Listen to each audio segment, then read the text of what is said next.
3. Don't force anything on your life. Stoicism. The Garden of Withered Flowers, a Stoic tale.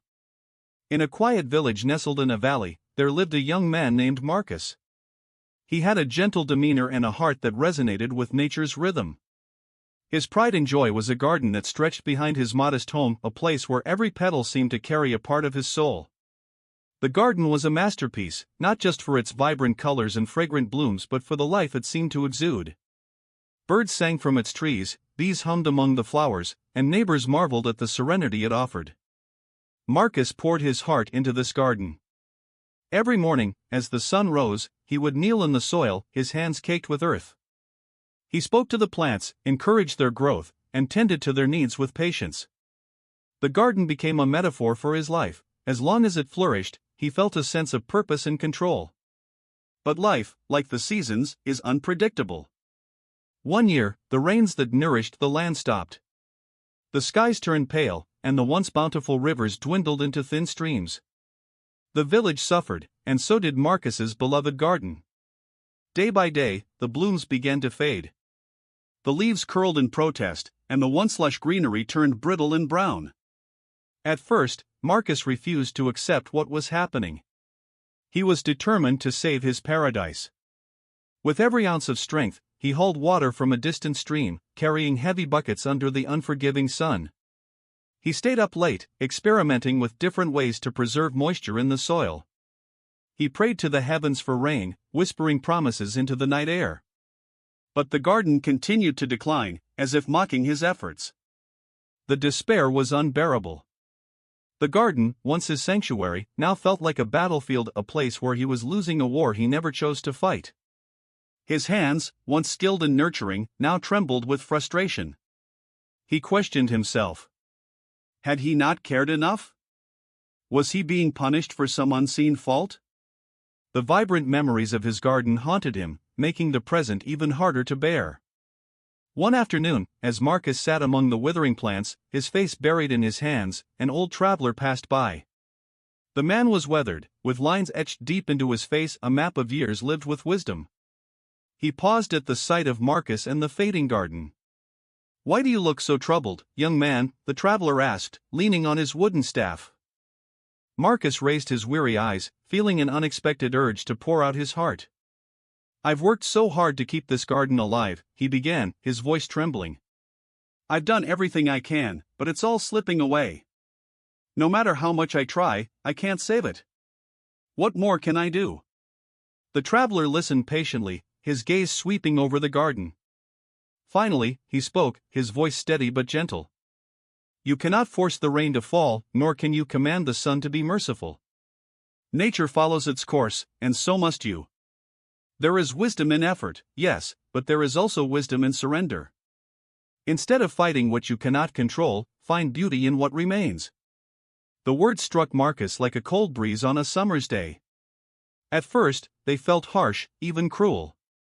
How could he find beauty in ruin? How could he let go of something so precious? But as the traveler departed, his words lingered in Marcus's mind, echoing with a truth Marcus couldn't ignore. In the days that followed, Marcus stopped his relentless efforts to force the garden back to life. He no longer carried heavy buckets of water or stayed awake in anxious vigil. Instead, he began to observe. He noticed how the morning sun still cast a golden glow over the garden, even on its dying leaves. He heard the rustle of dry grass and found it oddly melodic. And then, something remarkable happened. Wildflowers began to sprout among the cracks in the soil. Tiny, resilient blooms in unexpected places. The weeds, once seen as intruders, stood tall and green, swaying in the wind with an elegance of their own. Birds returned, perching on the remaining branches, and the garden, though different, began to breathe with a new kind of life. Marcus realized that his garden hadn't died, it had transformed. What he had seen as failure was merely change, a shift in the natural order. The beauty he had clung to was not the only kind of beauty there was. The wildflowers, untamed and vibrant, taught him that life doesn't conform to our desires but has its own rhythm, one that can still be cherished if we let go of our need to control. This transformation wasn't just in the garden, it was in Marcus too. He began to see life with a new perspective. Not everything needed to be perfect to be meaningful. Not every loss was a tragedy. Some were merely transitions, openings to new possibilities. The garden had taught him resilience, not through his desperate efforts to save it, but through its quiet ability to adapt and thrive in its own way. As the years passed, the garden continued to evolve. Seasons came and went, each leaving its mark. Marcus, too, grew older and wiser, his heart now attuned to the lessons of nature. He no longer sought to control the garden but became its companion, walking alongside its changes with acceptance and gratitude. The villagers, who once admired Marcus's garden for its beauty, now admired it for its story. It became a place of reflection, a living reminder of life's unpredictability and the peace that comes with embracing it. And Marcus, who had once been broken by the garden's decline, found himself whole in its transformation. The drought had not destroyed the garden, it had reshaped it. And in doing so, it had reshaped Marcus's soul. Step 2. The Archer and the Wind, a Stoic Tale. Lucius was a man of discipline. From the time he was a boy, he had devoted himself to the art of archery.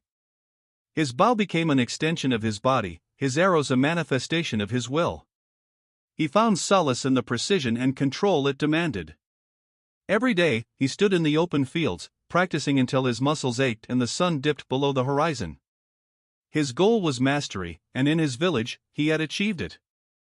No one could match his skill, his arrows finding their mark time after time with unwavering accuracy. When news of a grand archery competition reached the village, Lucius saw it as the ultimate test of his abilities. Competitors from far and wide were gathering to prove their mettle, and Lucius was eager to claim victory.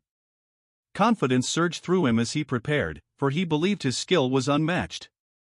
On the day of the competition, the air buzzed with excitement. Archers stood in neat rows, their bows gleaming in the sunlight. The targets, positioned at varying distances, seemed to call out to the competitors, challenging their precision. Lucius observed his rivals, noting their techniques and equipment. Though some were impressive, none intimidated him. But as the competition began, the weather turned. A fierce wind swept across the range, its gusts unpredictable and unrelenting. Banners flapped wildly, and the trees whispered ominous warnings. Lucius tightened his grip on his bow, his confidence wavering for the first time. He had trained in calm, controlled conditions, where the only variable was his own skill. The wind, however, was a force beyond his mastery. He stepped up for his first shot. The target stood firm in the distance, taunting him.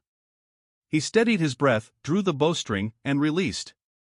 The arrow, so perfectly aimed, veered off course, carried by the unruly wind. It missed the mark entirely. A murmur rippled through the crowd. Lucius clenched his jaw, frustration boiling within him. He tried again, adjusting his aim slightly, but the result was the same. Each arrow seemed to mock his efforts, dancing away from the target no matter how precise his release. Desperation took hold. Lucius began to fight the wind, tightening his posture and forcing his strength into each shot. He convinced himself that if he just exerted more control, he could overpower the elements. But the wind remained indifferent to his struggle, and his arrows continued to stray. As Lucius returned to his spot, his frustration was palpable. His confidence had crumbled, replaced by self-doubt and anger. The competition felt like a farce, the wind an unfair adversary. Nearby, an older archer watched Lucius's struggle with quiet understanding. This man had gray streaks in his hair and a weathered bow that spoke of years of experience. He approached Lucius with a calm demeanor. "You're a skilled archer," the older man said, his voice steady. "I can see that. But why do you fight the wind?" Lucius turned to him, his frustration spilling out. "What choice do I have? If I don't fight it, I'll lose. The wind is ruining everything I've worked for." The older man smiled faintly, his eyes soft with wisdom. "The wind isn't your enemy. It's simply a part of the world, like the sun or the rain. You cannot control it, but you can adjust to it. Let it guide your aim instead of resisting it." Lucius stared at him, the words both infuriating and intriguing. Adjust to the wind? Let it guide his aim? It sounded absurd, but what he was doing clearly wasn't working. With a reluctant nod, he decided to try. When his next turn came, Lucius approached the range with a new mindset. He stood still for a moment, closing his eyes and feeling the wind as it moved around him.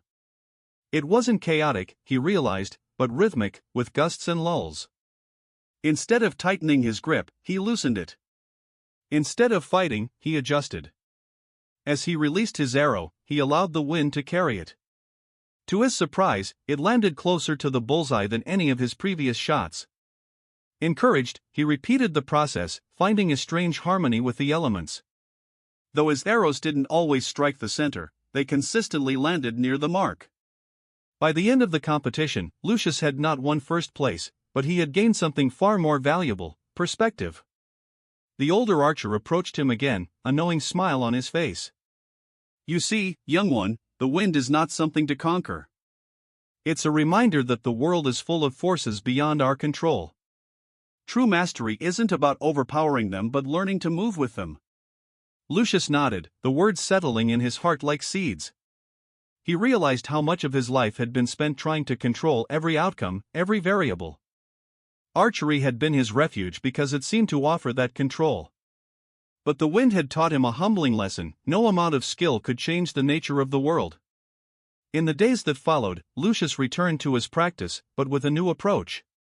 He began training in different conditions: windy days, rainy days, even in the fading light of dusk. He stopped chasing perfection and started embracing adaptability. His arrows flew truer not because he forced them to, but because he learned to guide them with patience and acceptance. Archery, once a rigid pursuit, became a dance with the elements, a balance between effort and surrender. The villagers noticed the change in Lucius. He no longer carried the weight of his ambition like a burden. Instead, he moved with a quiet confidence, his spirit as steady as his aim. When people asked him about his transformation, he would smile and say, "The wind taught me to let go." Over time, Lucius became known not just for his skill, but for his wisdom. He taught younger archers not to fear the unpredictable but to embrace it. His story spread beyond the village, a reminder that life, like archery, is not about controlling every shot but learning to adapt with grace. The wind, once his adversary, had become his greatest teacher. And Lucius, once a man bound by his need for control, had found freedom in letting go. Step 3. The Broken Vase, a Stoic Tale. Julia's home was a quiet sanctuary filled with mementos of a life both ordinary and extraordinary. Among these treasures was a vase, a delicate, hand-painted vessel that her late mother had gifted her on her wedding day. It was more than just a vase, it was a symbol of love, memory, and continuity. Its soft curves bore floral patterns that seemed to dance under the sunlight, and its mere presence in her home made Julia feel connected to her past. She had always been careful with the vase, treating it as though it were as fragile as the memories it represented. It sat on a wooden table in the living room, always gleaming, always in sight. Julia would often pause in her daily routines to look at it, running her fingers over its smooth surface, feeling her mother's presence in its quiet beauty.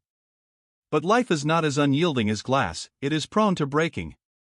One rainy afternoon, as Julia rearranged the room to make space for a new bookshelf, her hand brushed against the table. The vase teetered on the edge for a moment, suspended in time, before crashing to the floor. The sound of shattering porcelain filled the room, louder than the storm outside. Julia froze, staring at the fragments scattered across the hardwood floor. Her chest tightened as she knelt to gather the pieces, each one jagged and sharp, each one cutting into the memories she had so carefully preserved. She tried to reassemble the vase, her hands trembling as she reached for glue. For hours, she worked, piecing it back together like a puzzle, hoping to restore it to its former glory. But no matter how meticulously she worked, the cracks were glaring. The vase was whole, but it was no longer beautiful. Its surface was marred by lines that disrupted its once perfect design, and it could no longer hold water. Julia placed the vase back on the table, but every glance at it filled her with sorrow. It was a painful reminder of what she had lost, not just the vase itself, but the sense of wholeness and connection it had symbolized. She felt as though she had failed her mother's memory, allowing something so precious to break under her care. In her despair, Julia sought out an elder in the village known for their wisdom and counsel. The elder was a potter, their hands calloused from years of shaping clay into forms both practical and beautiful. Julia carried the broken vase to their home, laying it before them as she poured out her anguish. "I've ruined it," she said, her voice thick with emotion. "This vase was my mother's gift, and now it's just a broken shell. I tried to fix it, but the cracks show. It's no longer what it was." The elders studied the vase for a long moment before speaking. "You cannot unbreak the vase," they said, their tone calm and measured. "But its story isn't over. What if the cracks became part of its beauty?" Julia frowned, confused. "How can something so broken be beautiful?" The elder smiled faintly. "In Japan, there is an art called kintsugi. When pottery breaks, it is repaired with gold, highlighting the cracks rather than hiding them. The flaws become part of the piece's history, a testament to its resilience. What if you did the same with this vase? Let the gold tell its story." The idea seemed strange, even absurd. Julia had spent days trying to erase the evidence of the vase's breaking, believing that perfection was the only way to honor its memory. But the elder's words stayed with her, planting a seed of possibility in her mind. That evening, Julia began to gather the materials she would need.